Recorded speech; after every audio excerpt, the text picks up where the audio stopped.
Baik, Assalamualaikum warahmatullahi wabarakatuh. Selamat siang, salam sejahtera. Hari ini saya ketemu atau bertandang ke DPRD Kabupaten Magetan yang saat ini masih banyak kegiatan setelah kemarin ada penetapan anggota dewan, 45 anggota dewan itu ya. Dan saat ini masih menunggu proses untuk penetapan definitif ketua DPRD Kabupaten Magetan. Hari ini saya ketemu dengan Mas Didi. Selamat siang Mas Didi. Selamat siang Mas Koco. Beliau anggota baru DPRD Kabupaten Magetan. Mantan kepala desa gitu ya, di desa Soco gitu, dan saya sempat ketemu dan sempat bertandang ke sana, dan bertepatan dengan hari ulang tahun Kabupaten Magetan yang ke-349. Saya ingin tahu dong perkembangan desa Soco yang setiap sebenarnya bukan setiap ulang tahun ya, ulang tahun Magetan, tetapi setiap peringatan Hari Kesaktian Pancasila, karena di sana ada sejarah yang akan kita ingat gitu, karena sejarah tersebut ada kaitannya dengan perkembangan Kabupaten Magetan. Di sana juga salah satu bupati yaitu R. Subibyo ini dikuburkan gitu ya Mas, di salah satu lokasi sumur yang ada di desa Soco. Nah, saya ingin tahu dong Mas terkait perkembangan. Dulu jenengan sempat berharap bahwa desa Soco ini juga menjadi edukasi terhadap generasi muda terkait sejarah yang kita bisa bilang kelam gitu Mas ya. Nah, ini gimana Mas perkembangan selama ini di ulang tahun yang 349 Kabupaten Magetan? Mas. Iya, jadi kemarin minggu kemarin ya, hari Senin 1 Oktober sekali lagi ada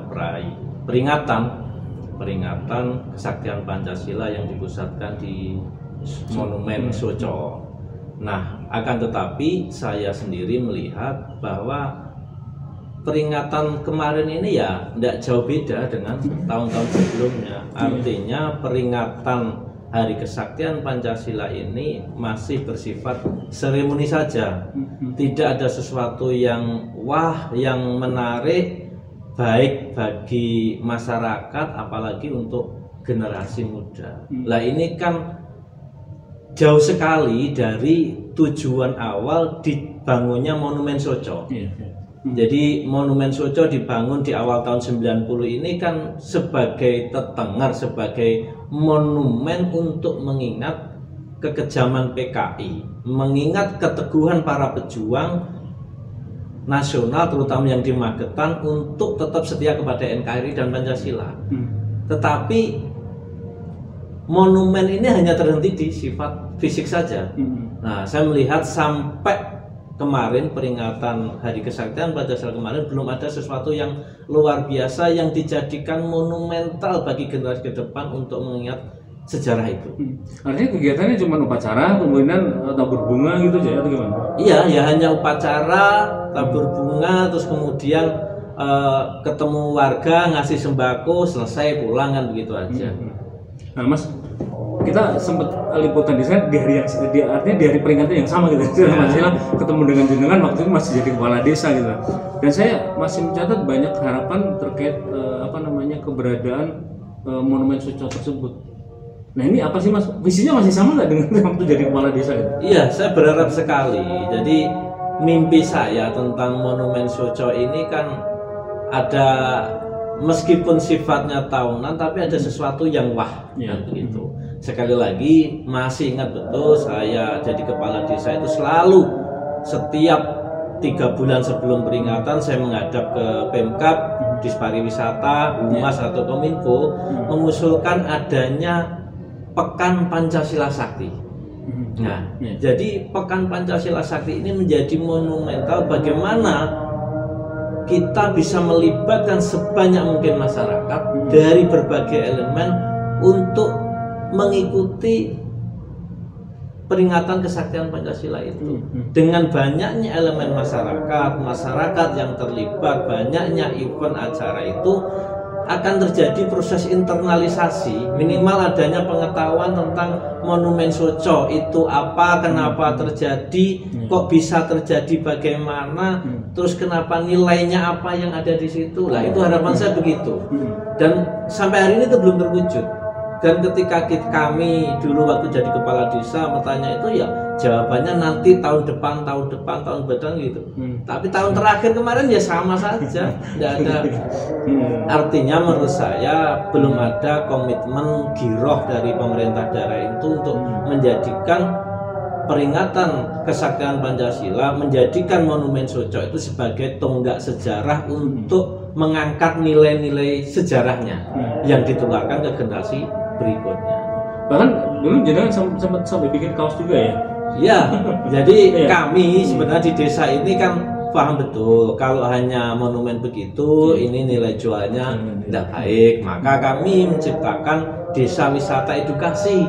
Bagaimana anak-anak ini datang, ada tertarik bermain, ada nilai edukasi, tidak hanya Monumen Soco, karena kalau hanya monumen kan menjemukan, maka ada alternatif ya yang dikunjungi itu tidak hanya monumen saja, dan gitu. Bahkan jenengan akhirnya mengembangkan, bisa dibilang apa, desa wisata di sana Mas? Ya, kebetulan dengan inisiatif itu Soco 2 tahun yang lalu sudah ditetapkan sebagai desa wisata, satu dari 16 desa rintisan wisata berdasarkan EK Bupati Pak Prawoto itu. Itu apa sih Mas yang jenengan bikin? Yang pasti ada kolam renang, kemudian ada Ya, jadi Bantaran juga di sana. edukasi, namanya wisata edukasi ini kan harus ada nilai-nilai unsur edukatifnya. Ya, salah satunya menurut kami, sasaran kami adalah nilai edukasi itu nilai sejarah dari Monumen Soco.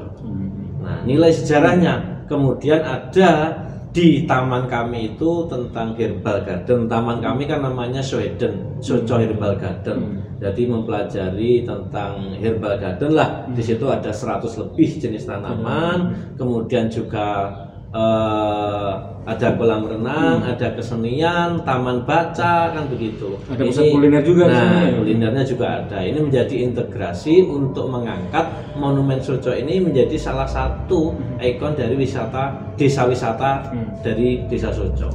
Mas, saat ini jenengan sudah jadi dewan gitu.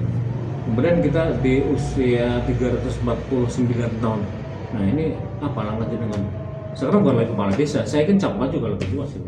Sebagai anggota DPRD Kabupaten Magetan, ini apa yang akan jenengan lakukan? Iya, menurut saya hal yang terbaik dari sebuah ulang tahun ini kan refleksi atas apa yang sudah dilalui sekaligus proyeksi untuk tahun ke depan.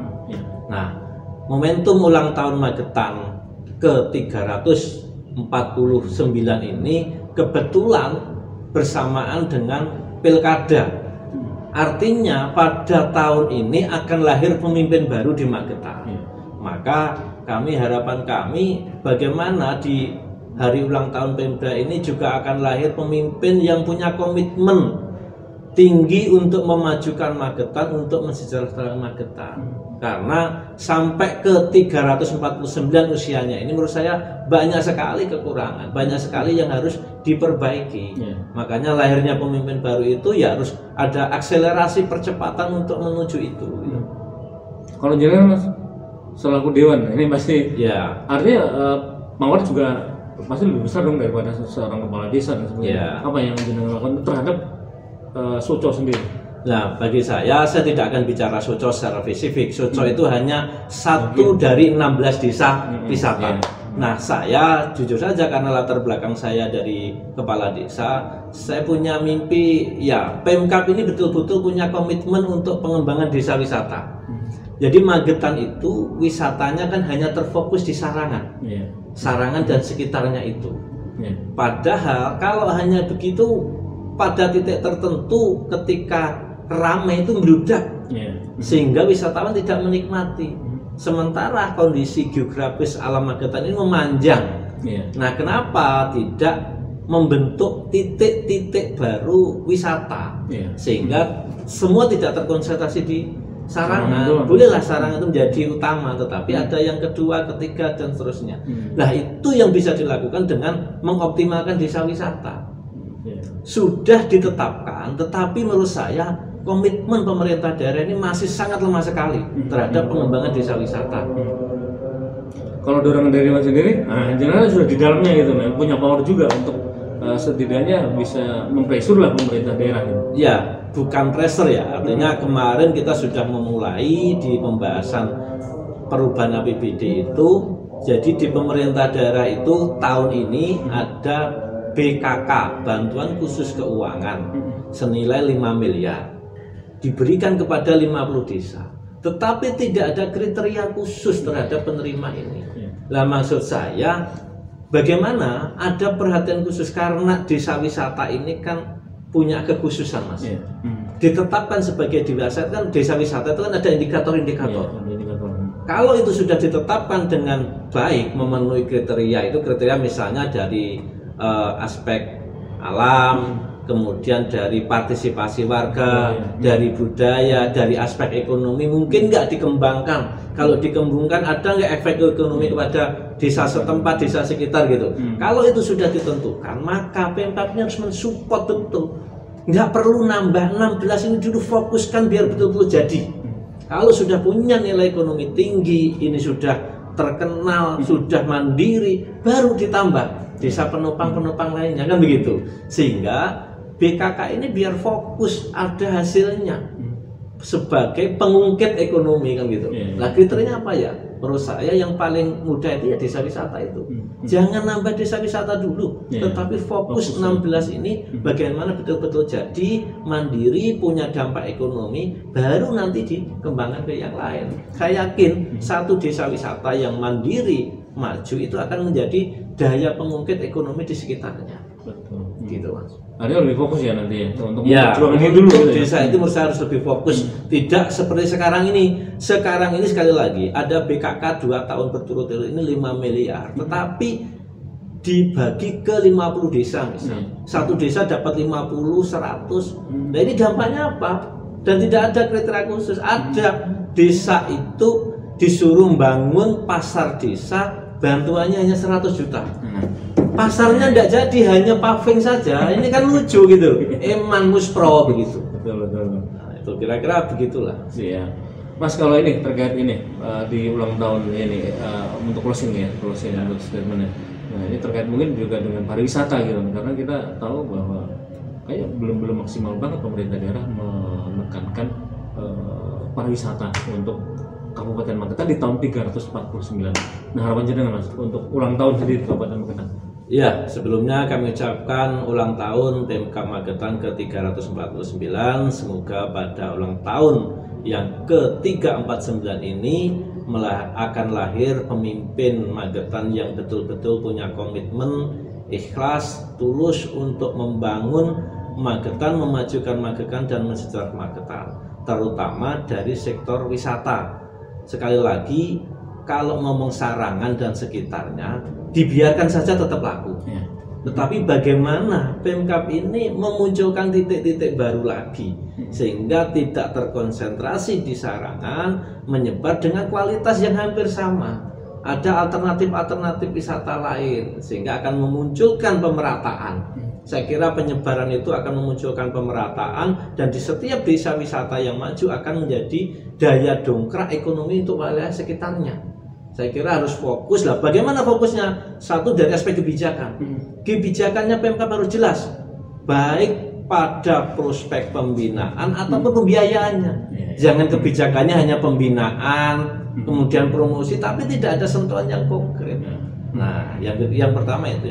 Yang kedua, ya selain kebijakan itu juga ada perhatian khusus. Gitu. Perhatian khusus itu bagaimana?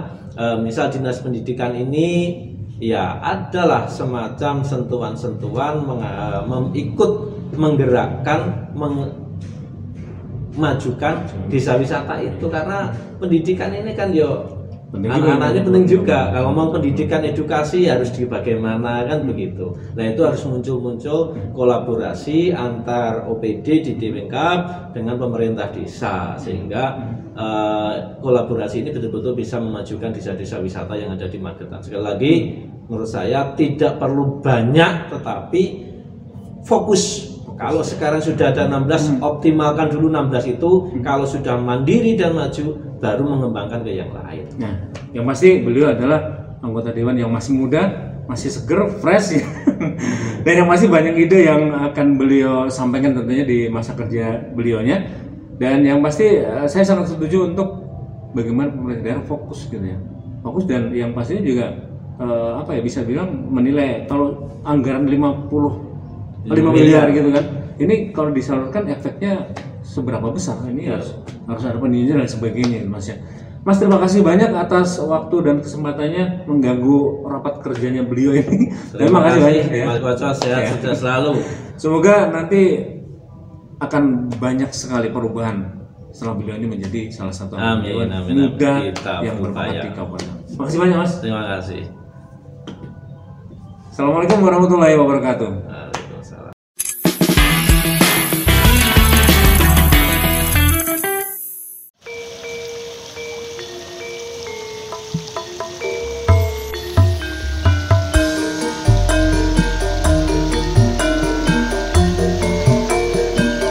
Selamat ulang tahun kepada pemerintah Kabupaten Magetan yang ke-349.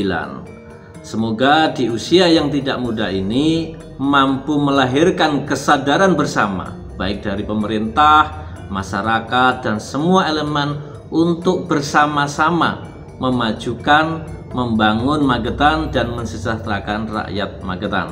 Sekali lagi, Magetan selalu yang terdepan.